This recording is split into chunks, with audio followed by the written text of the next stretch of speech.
que me levou para essas masculinidades foi o quanto eu era mentiroso. Sempre me vi como não monogâmico e não sabia que eu podia ser isso, que eu podia falar disso. E aí eu mergulhei nesse universo das masculinidades, isso há uns 4 anos atrás, quando eu percebi que, putz, eu não sei nem direito o que eu estou sentindo. Eu descobri primeiro isso, as terapias, esse autoconhecimento, e essa parte mais forte mesmo das masculinidades veio através do feminino. E participei de uma formação de aprendiz de parteira e de doula. Porque eu acredito que é essa energia machista, patriarcal, que está nos adoecendo e que está fazendo adoecer o planeta.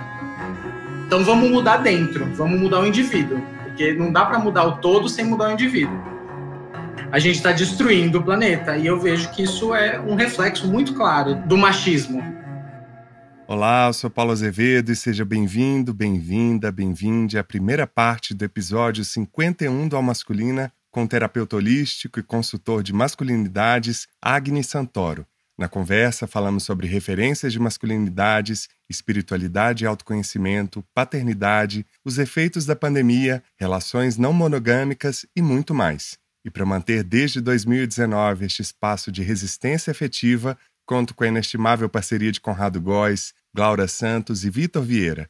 A nossa ideia aqui é escutar de dentro para fora para refletir, gerar ideias e abrir diálogos sobre as masculinidades e suas diversas maneiras de estar no mundo hoje para encontros mais viáveis para todo mundo.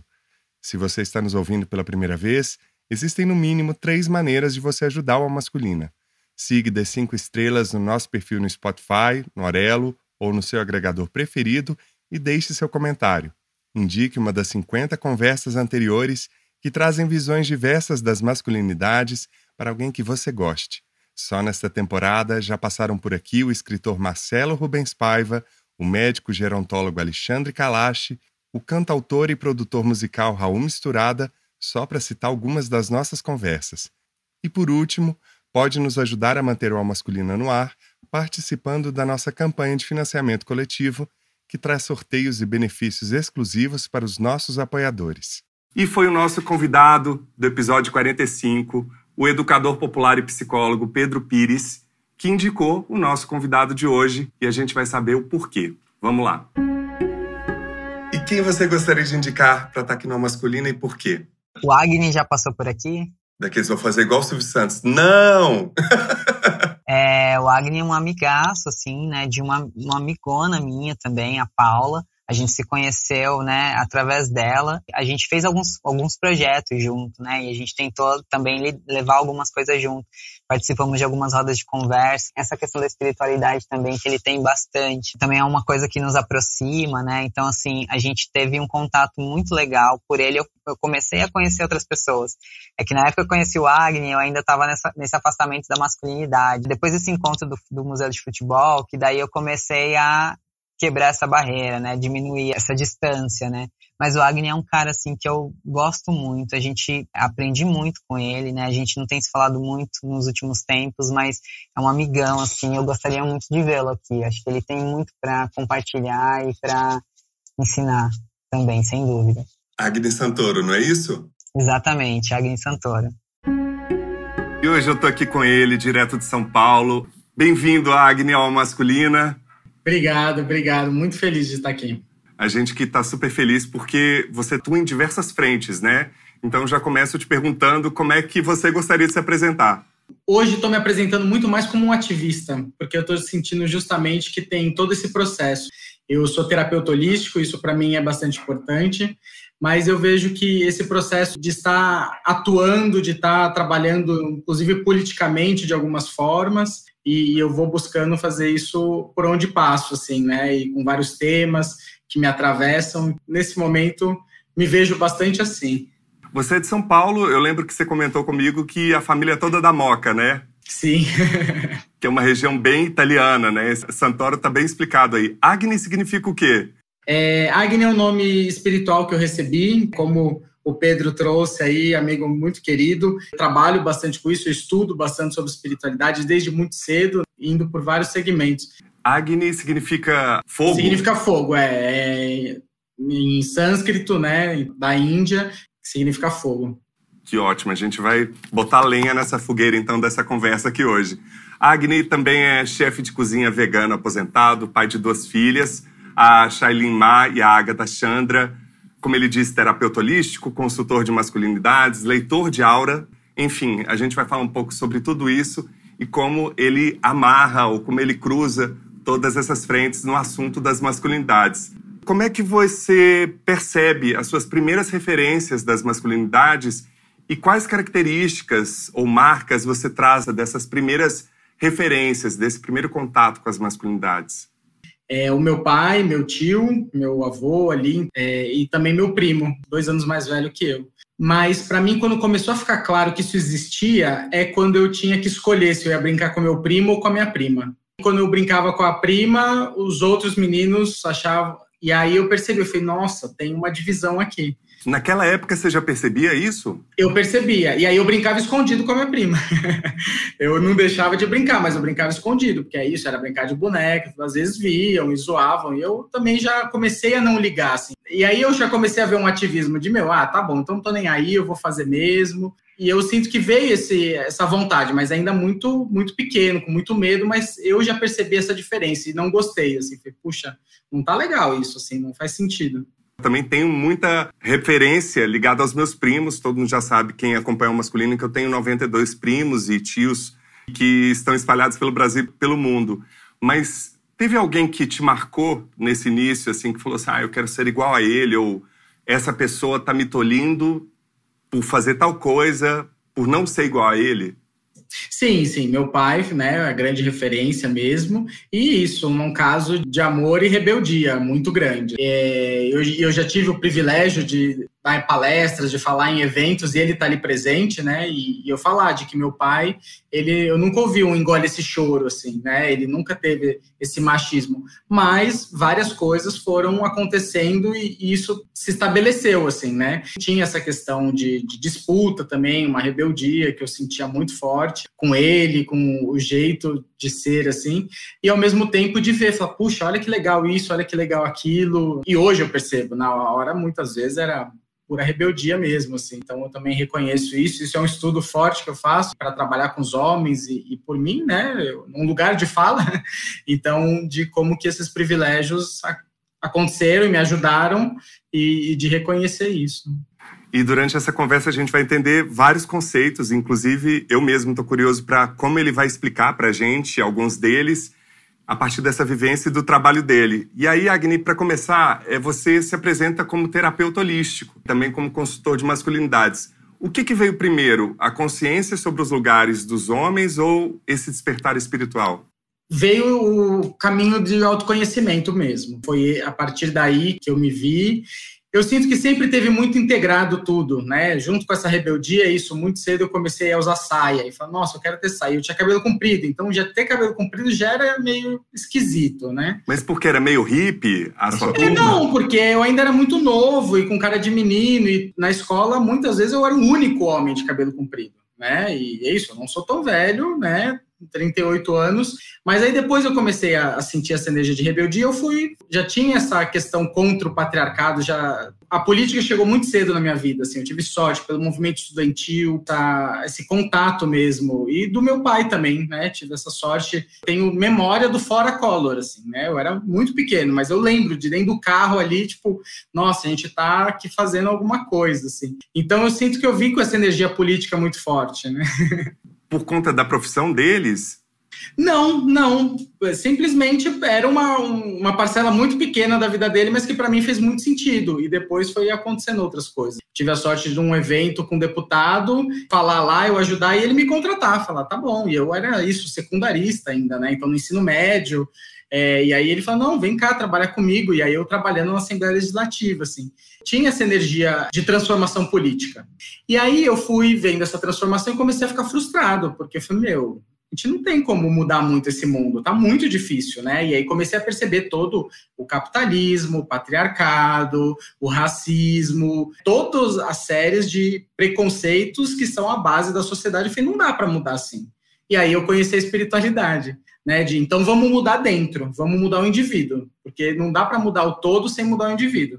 Mas eu também acredito que não dá para mudar só o indivíduo e o todo deixar para lá. Para mim, isso não faz sentido. E aí eu comecei para o caminho mais do autoconhecimento da espiritualidade.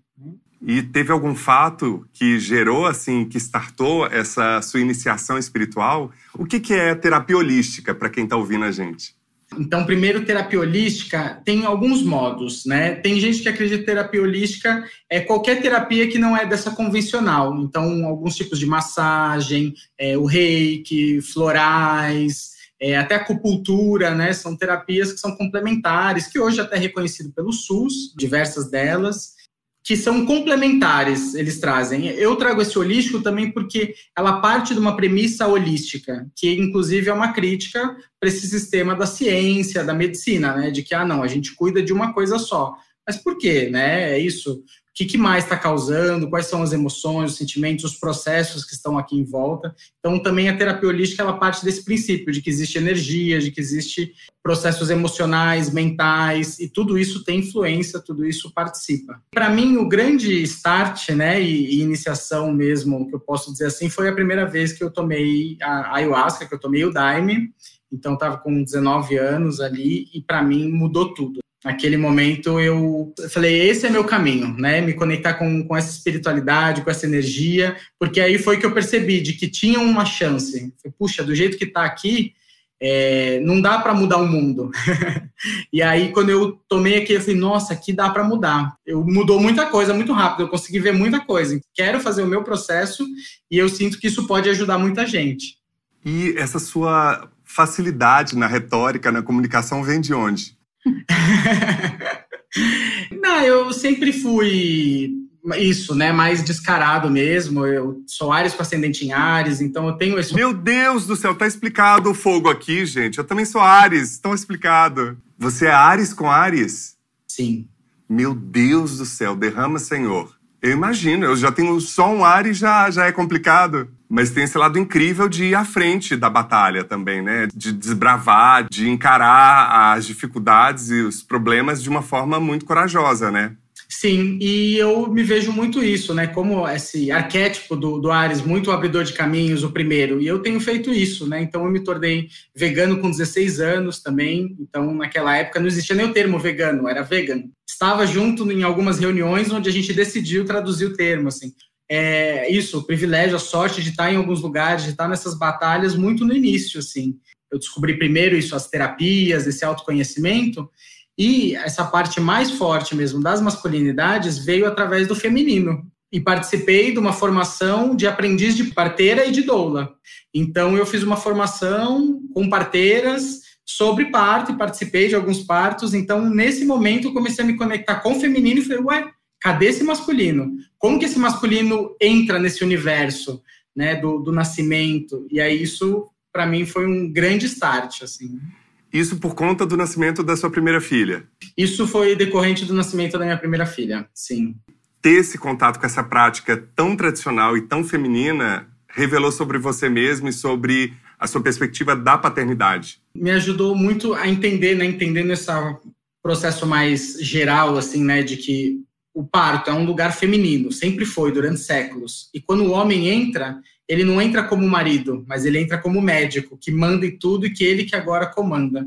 E eu falei, nossa, olha, essa é uma expressão muito grande do patriarcado. E comecei a olhar para mim, enquanto homem, quanto eu praticava isso na minha vida, e agora como pai, como eu iria viver isso. Escolhi, né, e o universo conspirou para eu também viver em comunidade. E isso foi muito importante para mim, de sentir essa troca, de ver essa possibilidade de trocar mais, de ter mais experiências. Eu me senti muito conectado, assim, com essa realidade. Porque era isso, aquele rebelde lá da infância, de falar, esse jeito de eu alugar um apartamento, eu, minha mulher, minha filha, levar para a escola, aquilo para mim não faz muito sentido. Eu senti que eu precisei buscar algo diferente.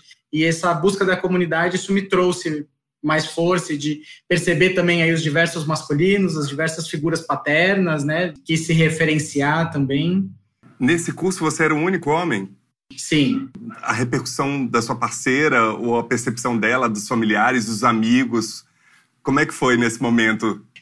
Eu já estava nesse universo já completamente imerso dentro dele. É isso, depois que minha filha nasceu, eu tinha feito o acordo comigo mesmo, né, de não criar minha filha na cidade. Ainda estava morando em São Paulo, na cidade, aí eu falei, puxa, preciso ir embora daqui. Comecei a ver oportunidades, possibilidades de sítios, comunidades, projetos, e aí eu fiquei sabendo numa ecovila na Bahia, em Piracanga, e fui para lá, né? E quando eu cheguei lá, era uma ecovila que tinha 20 pessoas, estava realmente começando, florescendo, assim. E foi uma série de sincronicidades que me levaram para lá, assim, coisas bem milagrosas, assim, sabe? De ter um encontro no aeroporto, né? De 2 pessoas e começar a falar disso, assim. E aí eu sinto que isso, aí eu já estava nesse universo de uma comunidade, uma ecovila, a gente trabalhando com espiritualidade, dando cursos de autoconhecimento, iniciação de reiki, leitura de aura. Então, era já um universo muito alternativo. E aí, mas mesmo às vezes as pessoas, uau, que interessante, mas fui muito bem recebido e foi muito legal isso, para ajudar a trazer os homens, os pais. Qual que é o nosso lugar aqui? Vamos trabalhar isso. Então, esse foi o primeiro princípio que eu comecei a trabalhar com masculinidades, sem ainda ter a dimensão de tudo isso. Quero fazer um convite pessoal e especial para você. Nos próximos dias 23 e 24 de outubro, volto em 2 únicas sessões via plataforma Simpla Zoom com a versão online do espetáculo Heróis, episódio música da trilogia solo, dirigido, escrito e interpretado por mim, com co-direção de Ana Paula Cansado e realizado pela sua companhia. Será um prazer contar com seu olhar neste trabalho feito por 20 talentosos e apaixonados artistas que trata de muitos dos temas que abordamos aqui no A Masculina, como a vulnerabilidade e a necessidade de exposição dos afetos das masculinidades na figura de um rockstar inspirado em ícones da música dos anos 60 e 70. Para saber mais e garantir seu ingresso, siga no Instagram @suacompanhiateatro. Te espero lá. Se você soubesse em que buraco você estava entrando, você continuaria, Agni? Porque o tema das masculinidades é tão amplo e está imbricado e está envolvido em tantos problemas. Qual que é a sua percepção que você tem hoje desse tema? Em que estágio a gente está dessa discussão? Eu sinto que sim, porque para mim, quando eu percebi, né, essa estrutura do que é o patriarcado e como ele sustenta esse machismo, que é completamente opressor para as mulheres e é opressor para todo mundo, eu falo, puxa, é isso que a gente precisa tomar consciência. Para mim faz muito sentido falar desse tema, trabalhar com isso e trazer, né, os homens que são quem estão mais sustentando, e até agora eu também sempre tive um olhar muito ambientalista. E agora a gente, olha, realmente a gente está destruindo o planeta. E eu vejo que isso é um reflexo muito claro do machismo. Eu vou usar sem me preocupar. Essa é o machismo, é meu, é a posse, fazer o que quiser. E a gente está se destruindo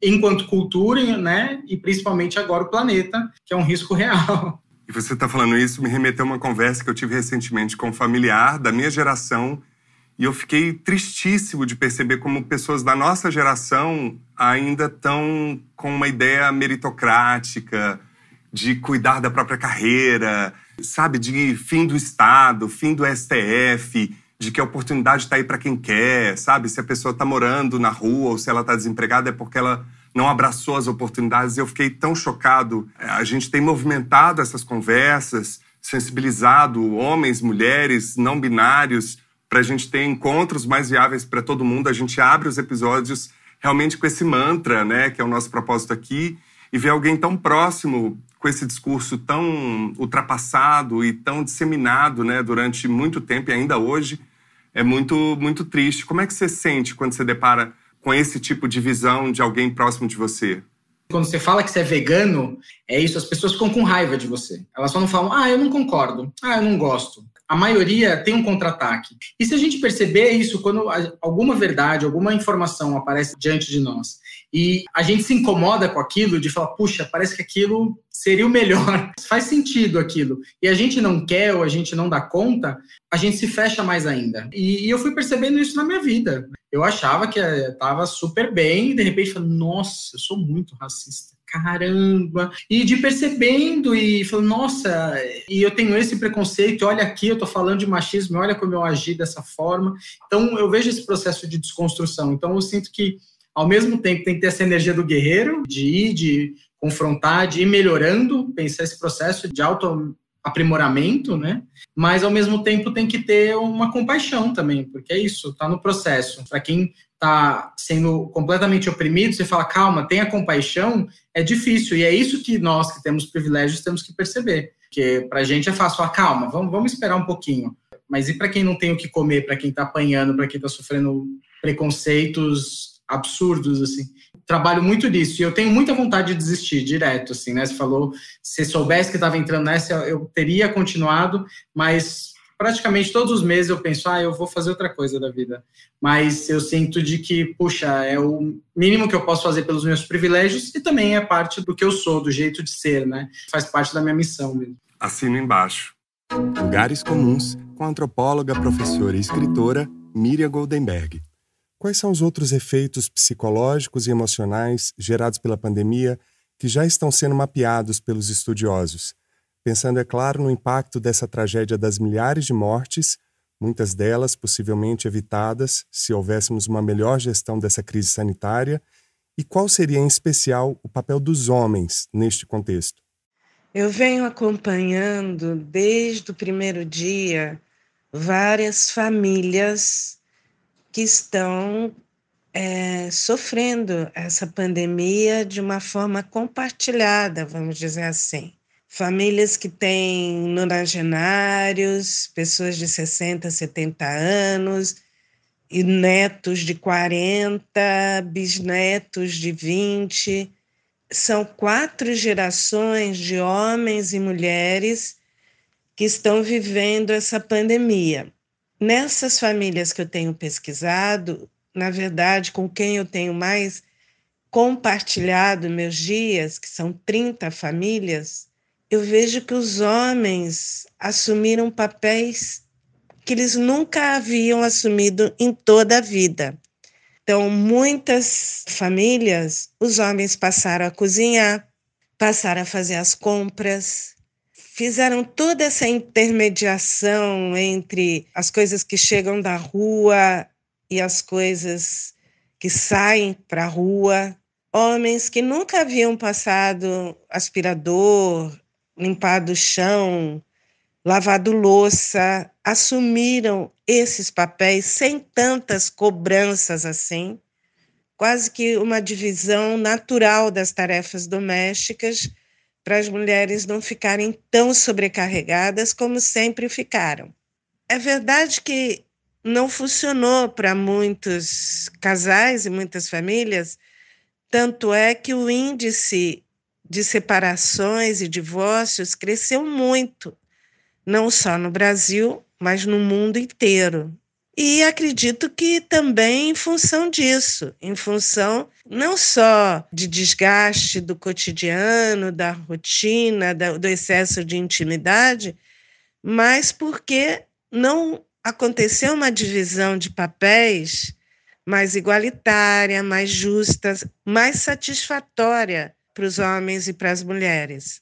No entanto, nos casais que eu observo que isso ocorreu, e também em relações de pais, filhos, mães e filhos, eu vejo que os homens descobriram que eles também podem cuidar, que eles também podem e devem realizar inúmeras atividades dentro da casa que eram consideradas femininas.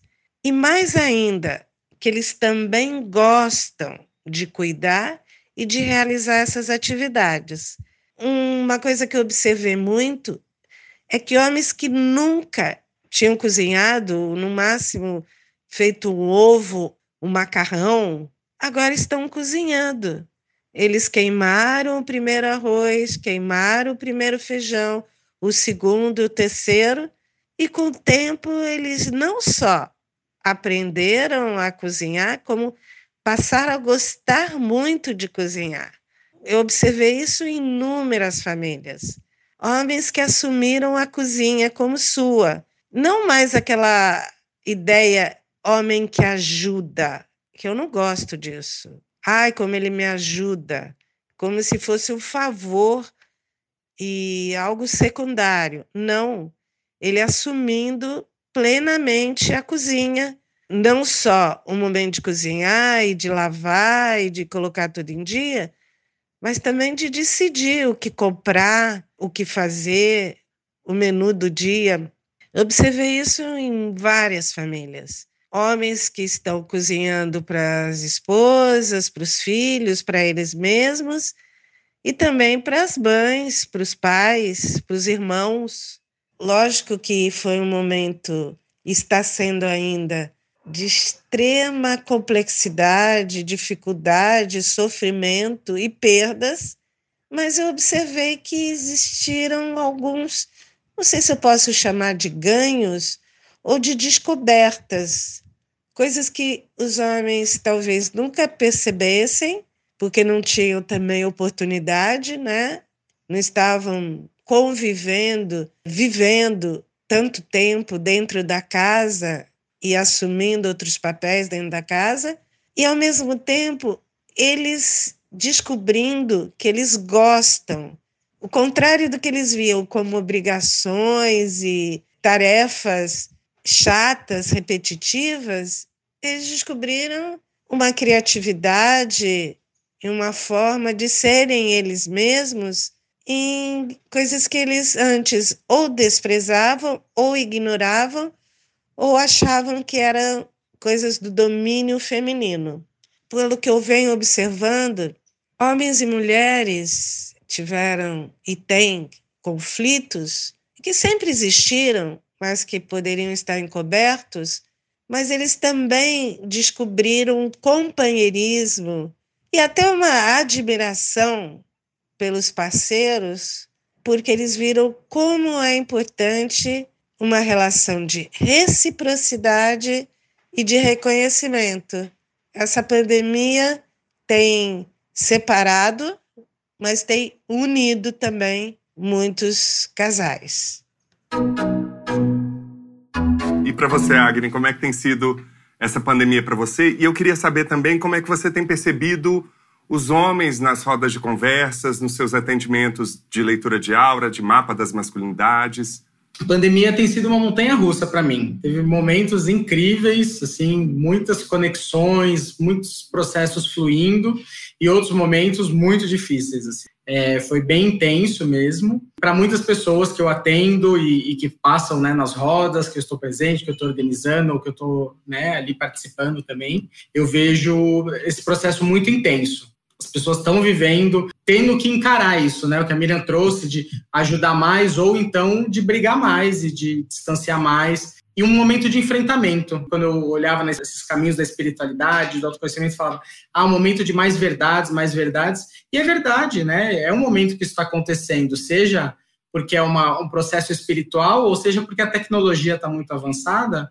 E agora, qualquer coisa que faz errado está filmado, tirou foto, tem provas. Então, tudo está muito mais verdadeiro. E, para mim, isso tem sido muito bom, porque o que me levou para essas masculinidades foi o quanto eu era mentiroso. Eu sempre me vi como não monogâmico e não sabia que eu podia ser isso, que eu podia falar disso. Então, eu traía, eu mentia. Eu comecei a me enfrentar e agora eu vejo essa pandemia, esse processo de novo, assim, né? De ficar mais para dentro, de olhar e de ver a importância também de algo que eu já sentia dos amigos, e cadê meus amigos, com quem eu converso, com quem eu posso desabafar, festejar quando eu estou feliz, mas também chorar quando eu estou aqui me sentindo sozinho.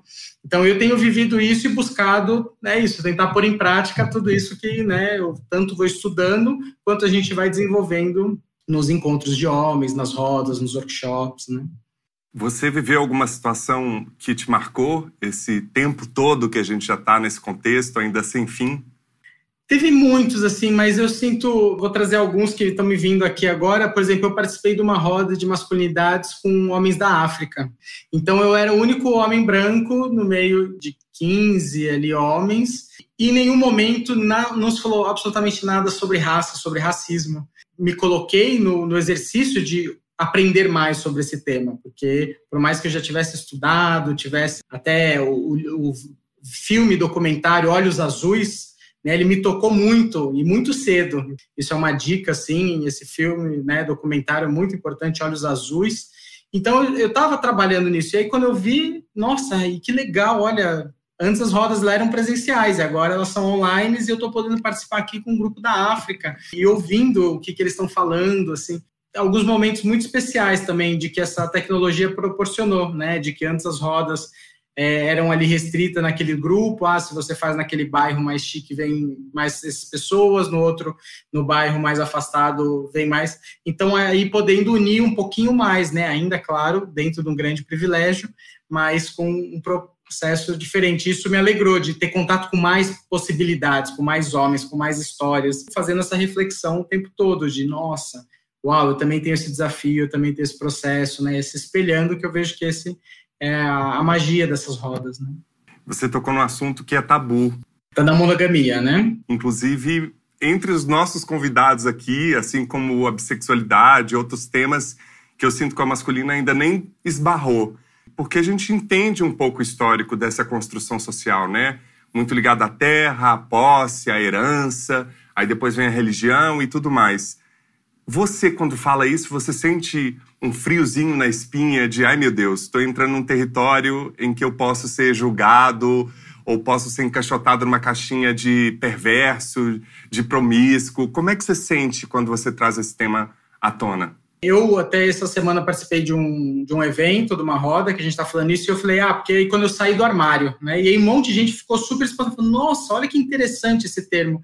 E eu falei, olha, né, eu peço permissão para usar assim, mas para mim essa sensação de que, tipo, como se não pudesse mesmo. Tem uma série de preconceitos, de problemas, de você assumir isso, e é claro, até isso, você não pode casar, né, com duas pessoas, da mesma forma que até pouco tempo atrás, homossexuais não podiam casar, e como ainda em muitos países. E eu fui me descobrindo muito aos poucos, de ir assumindo isso, e muito foi através de erros mesmo, e de mentiras, até que começou agora também, acredito que isso é algo que eu posso ressaltar nessa pandemia, das redes sociais ajudarem aos semelhantes se encontrarem. Então é isso, eu conheci pessoas que vivem isso, que praticam isso, e falam, nossa, eu não preciso, para qualquer pessoa que eu encontro, ter que explicar, assim, que eu não estou fazendo isso só porque eu quero transar com todo mundo. Não é isso, é uma concepção diferente mesmo, né, de que, poxa, por que eu consigo lidar com a raiva e não saio batendo em todo mundo, e eu não consigo lidar com os ciúmes? Não, meu parceiro, minha parceira não pode sair com ninguém. E é isso, eu sentia ciúmes, e como que eu lido com isso? Do mesmo jeito que eu não sinto raiva e brigo e bato, eu sinto ciúmes, eu também vou ali.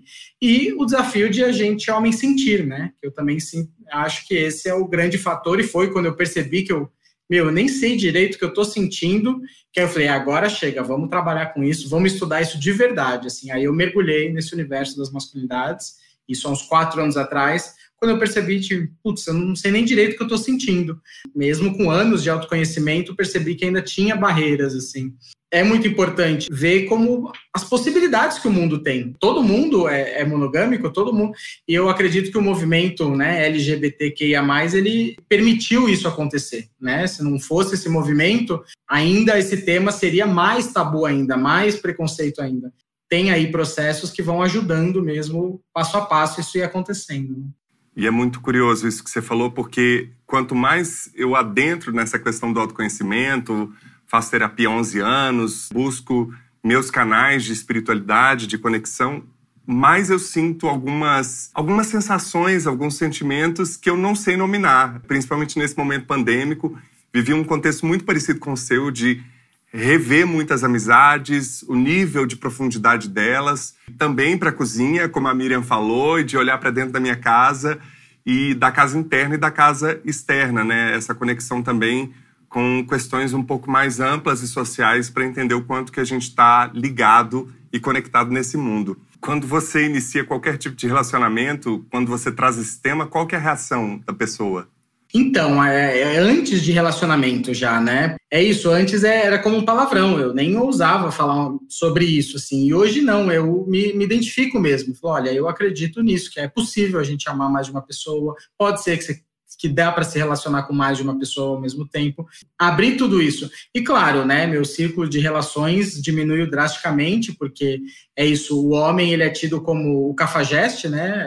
Isso é um rótulo por conta de uma realidade, né, também não é à toa, ao contrário das mulheres, né, quando as mulheres se identificam como não monogâmicas, os homens falam, ela é puta, e as mulheres correm um risco grande com esse rótulo, e nós homens com esse rótulo de cafajeste, né, ele fala que é não monogâmico só para fazer sexo com todo mundo, para não ter compromisso, e é justamente ao contrário. Colocar a relação como centro do universo, né, da minha vida, não é tão saudável, que não precisa. Eu posso ter um relacionamento, mas eu posso sair muito com um amigo ou com uma amiga e a gente passar muito tempo junto também, entendendo esses demais afetos, né, que não precisam necessariamente ser sexuais, mas é percebendo que as relações elas podem ser mais amplas. Isso, para mim, tem muito a ver com a comunidade. Então, eu vivi 8 anos lá em Piracanga, numa comunidade incrível, com muitos acertos e coisas incríveis, com muitos desafios e erros também, e foi muito bom poder viver tudo isso, e hoje eu sinto que eu quero continuar vivendo em coletivo, em comunidade, que eu acredito que a educação, um pouco até que o Daniel trouxe no episódio passado, assim, esse viver dos índios, essa cosmovisão, para mim ela faz muito sentido. E aí agora é isso, eu fiquei preso na pandemia em São Paulo. Depois de 10 anos longe, uau, e agora? Como eu faço? Assim, seguir, né, fazer o chamado e deixar o coração ir, achar onde que florescer mais e tentar semear outras coisas. Fora do mar. Você já se sentiu como peixe fora d'água, inadequado? Você já se sentiu fora do mar? Nossa, sempre. A última vez, qual foi?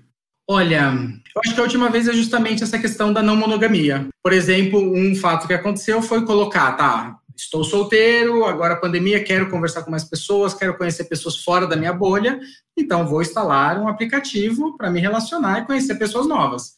E conheci umas pessoas, estou conversando, pandemia, ainda dentro de casa, e aí é o momento de, no Tinder eu também vou aqui, né, sair do armário e colocar não monogâmico. Pronto, acabou. Não tem mais matches, praticamente nenhum. É isso, assim, né, de ver que quando a gente traz alguma questão, assim, né, então, nossa, sim, sou bissexual. Nossa.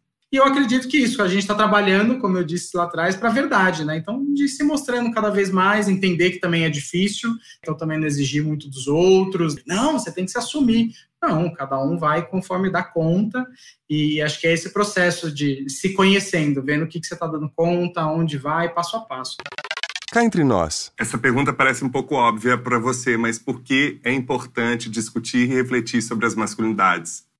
É uma questão de ética, né? Para mim é isso, é premissa moral. Assim. O machismo, o racismo, todos esses preconceitos, eles trazem uma desigualdade real e que, né, não convém com aquilo que eu acredito e que, teoricamente, quase todos acreditam. Essa é uma base, que é o que eu mais acredito. Mas, quando você me traz essa pergunta, também me veio uma resposta de senão a gente vai destruir o planeta e vamos entrar em extinção. Porque eu acredito que é essa energia machista, patriarcal, que está nos adoecendo e que está fazendo adoecer o planeta. Eu tenho um primo que é cientista em Nova York, ligado à imunologia, e ele fala que a gente nem imagina o que está por vir de vírus e pandemias, etc., em função do derretimento das calotas polares. Ou seja, se a gente está achando a pandemia da Covid grave, né, se a gente continuar nessa destruição, a gente não vai destruir, a gente já está destruindo o planeta. Imagina o que está por vir. Entender essa relação utilitária com o planeta, dá uma passada lá no episódio 50 com Daniel Munduruku, que você vai ter uma percepção um pouco mais conectada e entender que esse olhar sobre a natureza não é uma coisa tilelê, de tocar tambor e taraná. É uma relação de sobrevivência, porque dinheiro não dá para comer, né? Ele traz a comida, mas não dá para colocar você numa caixa forte, num bunker ou numa nave espacial comendo cédula de dinheiro. E uma questão que me vem muito disso também é esse exercício de uma nova masculinidade, de reconhecer essa masculinidade tóxica, esse machismo, né, e transformando isso, percebendo os seus sentimentos, né, não querendo estar sempre certo, trabalhando a paternidade, porque isso desenvolve afeto, e o afeto que você vai ter pela criança, você vai ter pelas pessoas, é mais fácil você ter pela natureza do que você nunca viveu um afeto. Então, esses processos onde a gente vai desconstruindo a masculinidade individualmente é para dar força para desconstruir esse machismo que é estrutural. Então, é nesses pequenos movimentos também, claro que são políticas com leis, mas é nesse momento de você se assumir com os seus sentimentos, de você, né, ter mais empatia, ter mais amorosidade, se cuidar da sua saúde, ter esses tratos que são tidos culturalmente como femininos. É humano, é de relacionamentos mesmo. Assumir a nossa vocação de ser humano de verdade, ponto, né? Escuta Aqui. Muita gente, às vezes, reclama que tem dica demais no Escuta Aqui. Salva lá no seu Instagram para aquele momento em que você quiser assistir, ler, ouvir alguma coisa. Lá tem bons conteúdos, no mínimo 50 edições, 51 edições agora com o nosso Agni, de boas dicas que vão realmente ampliar o seu olhar e sua percepção sobre as masculinidades, sendo você homem, mulher ou não binário, ok? E quais dicas você trouxe pra gente? Olha, eu trouxe um livro que eu tô lendo, que é A Criação do Patriarcado, né? Então, um livro bem forte, teórico, que eu venho bastante dessa energia, né? Que é da Gerda Lerner, então, A Criação do Patriarcado. E eu tô lendo um também, né, de uma amiga que chama Guia Ecofeminista, da Vanessa Leonberg. Então, esses 2 livros, gosto muito deles, já tenho me baseado em algumas coisas e ainda estou acabando de ler. E eu pensei também no filme Eu Não Sou um Homem Fácil. Então, tá no Netflix, é um filme francês, tenta ser mais engraçadinho. Então, eu sinto que isso também, né? Eu trago, às vezes, isso, né? Essas teorias, essas coisas mais fortes do autoconhecimento, da transformação. Mas eu acho que também isso, a gente precisa fazer isso com leveza, com brincadeira, com irmandade. Então, acho que esse filme, ele ajuda isso, a gente refletir. E eu acho que é dessa forma, a gente assistir esse filme junto e trocar ideia, conversar com o parceiro, com a parceira. E aí, como você acha? É isso mesmo, né? Como que o homem sente? Como que a mulher sente? Nessas brincadeiras, nessas conversas, a gente vai aprendendo sobre nós e sobre os outros. Que bom que você trouxe esse filme, que estava no primeiro episódio do Al Masculina, quando o Matheus Solano indicou. É um filme divertidíssimo, uma comédia francesa que faz a gente rir quase de sem graça, né? Porque expõe o patético do machismo de uma forma muito interessante. Eu queria trazer 3 dicas bem distintas. A primeira é o documentário Carta para Além dos Muros, de 2019, dirigido pelo André Canto. É um documentário que já está há algum tempo no catálogo da Netflix. É o primeiro documentário que refaz a cronologia do vírus e da doença do HIV no Brasil. O diretor mostra como que mudou essa abordagem desse problema de 1982 para quando o primeiro caso em solo brasileiro foi oficialmente diagnosticado. Todo esse documentário é permeado por depoimentos de um jovem brasileiro infectado pelo HIV, e ele não é revelado nem a imagem dele, nem o nome dele, e ele foi chamado apenas de Caio, em homenagem ao escritor Caio Fernando Abreu, que morreu por causa da AIDS em 1996, meses antes da chegada de uma nova geração de medicamentos antirretrovirais que revolucionaram o tratamento. Eu estou trazendo esse documentário porque eu tenho visto algumas notícias, e a gente inclusive já citou uma série que é It's a Sin, que está na HBO, que fala um pouco sobre esse mesmo contexto, por meio de uma ficção, uma minissérie incrível. E eu tenho percebido que os jovens, a nova geração, que não acompanhou um pouco do início do HIV e da AIDS no Brasil e no mundo, está um pouco desconectada das maneiras de se cuidar, das maneiras de se precaver e também dos estigmas de entender que hoje já não é uma doença letal, se você diagnostica num primeiro momento, se você tem um acompanhamento médico e, sobretudo, precaução e autocuidado. E aqui vale trazer alguns dados rápidos que estão presentes no filme. O boletim epidemiológico divulgado recentemente pelo Ministério da Saúde indica que em 2018 foram notificados 37.200 novos casos de AIDS e 43 mil infecções por HIV no Brasil.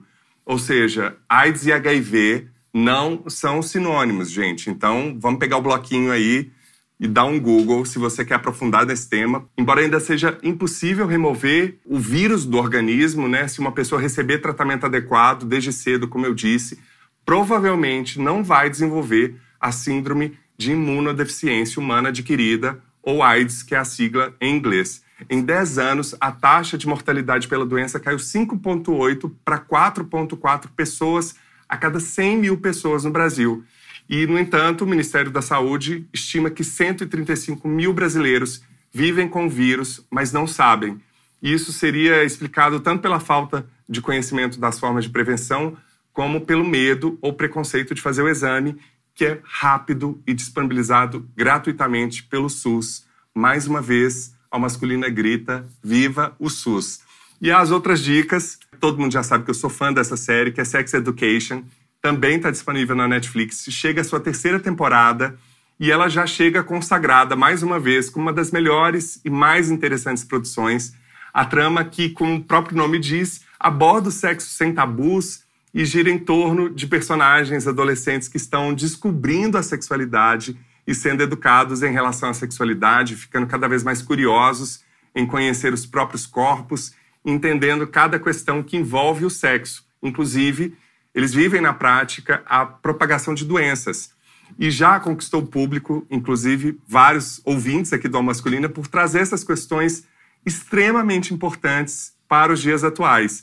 E nessa 3ª temporada mostra essa questão na prática quando a escola de Moordale, que é o nome da escola, que é uma série inglesa, que tem um elenco incrível, uma trilha sonora que está disponível no Spotify também sensacional, e ela ganha uma nova diretora, essa escola, e ela não se mostra apenas uma pessoa careta, mas conservadora e preconceituosa, fazendo com que esses alunos que já tinham tido um avanço enorme em relação aos próprios corpos, às próprias relações, não suportem durante muito tempo as ordens dessa fascista escolar. São vários protagonistas, mas o desenvolvimento de um dos personagens me chamou muita atenção.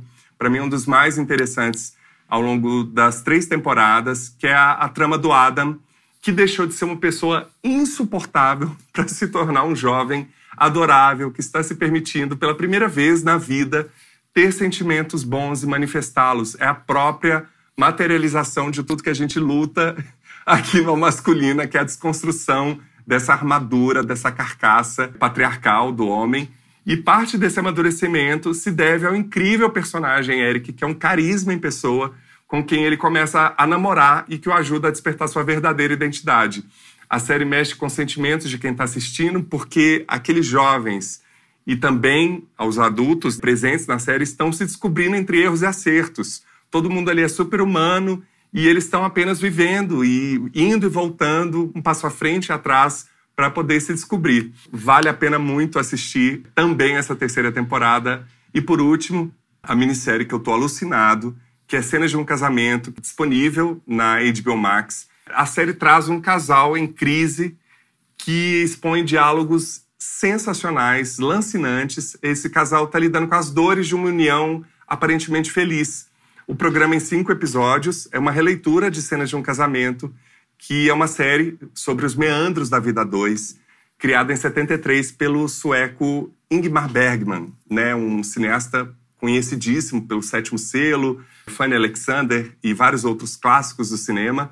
E a trama, ela busca sondar que não só um casamento em declínio, mas a completa teia de sentimentos, expectativas, obrigações que conecta esses dois, não rompida nem mesmo pelo divórcio.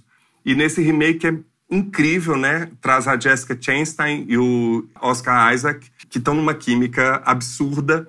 Ele se desdobra ao longo de 5 anos da relação desses dois e eles vão ganhando cada vez mais camadas e toques de modernidade. Então, por exemplo, esse marido, nesse remake, ele exibe fragilidade, resquícios de uma educação repressora de judeu ortodoxo. Por outro lado, a esposa, que é a Mira, vivida pela Jessica Chastain, imersa no trabalho, carrega a culpa de não ser uma mãe presente e a repulsa pela estagnação. É ela, ao contrário do Jonathan, que é o personagem do Isaac, que despreza essa zona de conforto, né? A partir daí, ela o trai e é ele quem desabrocha em seguida. A série nos lembra muito que nem tudo é o que parece na rotina de um casal. E essa questão dos silêncios. Ai, meu Deus, eles vão separar. E como é que essa filha vai ficar no meio disso? Por que ela não diz isso? Por que ele está respondendo dessa forma violenta e ele não se expõe? E, enfim, é um duelo de titãs que a gente, em muitos momentos, vai se reconhecer, mostrando que a felicidade só dura até que a vida o separe. Está disponível na HBO Max. E não perca a segunda e última parte dessa conversa na próxima semana. Agnes Santoro fala sobre os mitos do herói, sexo e sexualidade, autoconhecimento, papel das mulheres na política, indica um novo convidado e muito mais.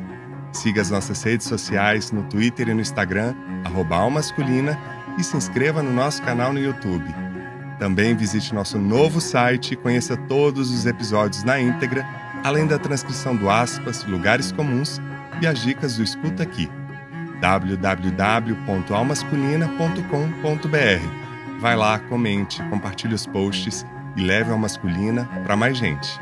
E colabore para manter a Almasculina no ar por meio da nossa campanha de financiamento coletivo. Saiba mais no site www.catarse.me/almasculina. E agradecemos a todos os nossos apoiadores, em especial Alexandre Valverde, Ana Maria de Lima Rodrigues, Ângela Mucida, Danilo Azevedo, Felipe José Nunes Rocha, Juliana Dias e Tânia Simão Baixa Silva. Gostaria de agradecer também aos nossos convidados, Agnes Santoro e Miriam Goldenberg, e também não posso deixar de agradecer Pedro Pires, Soraya Azevedo e a todas as pessoas que acompanharam a gravação ao vivo deste episódio pelo nosso canal no YouTube. Acompanhe as próximas. O Almasculina é feito graças a Conrado Góes na trilha sonora original e mixagem, @conze01, Glaura Santos na identidade visual e arte, @Glaura Santos, Vitor Vieira nas fotos, @Vitor Vieira Fotografia, e eu, Paulo Azevedo, na idealização, roteiro, edição e apresentação, @Paulo Azevedo Oficial. Esse podcast é realizado pela Concultura. E você que nos deu o prazer da sua companhia até aqui, muitíssimo obrigado, cuide-se, vacine-se e até semana que vem.